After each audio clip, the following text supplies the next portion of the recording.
Let's talk about LDN or low dose naltrexone and fibromyalgia. So again, fibromyalgia is very different person to person.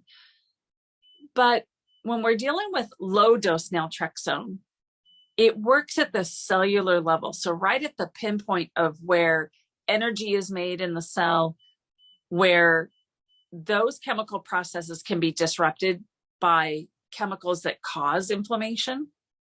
So if we can use low dose naltrexone to actually get at that target to decrease inflammation, that will help in not only right in the muscle where you're hurting directly, but throughout your entire body.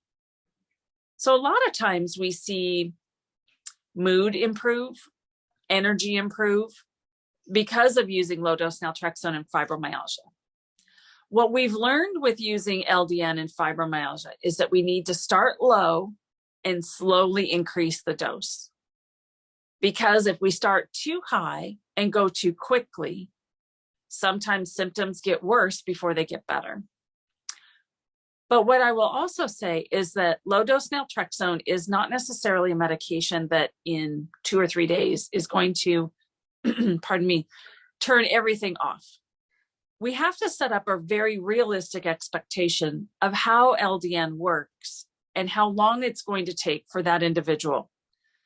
Because if we tell you that it's going to work in, you're going to feel fabulous in just 2 or 3 days, and you don't, well, you're going to give up on the medication. Whereas if you stick with it, and some people, it happens within a month or two.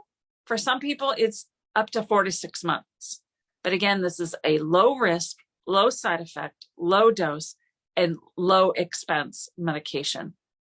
So using low dose naltrexone with fibromyalgia can be very successful and has been very successful in many, many people across the world.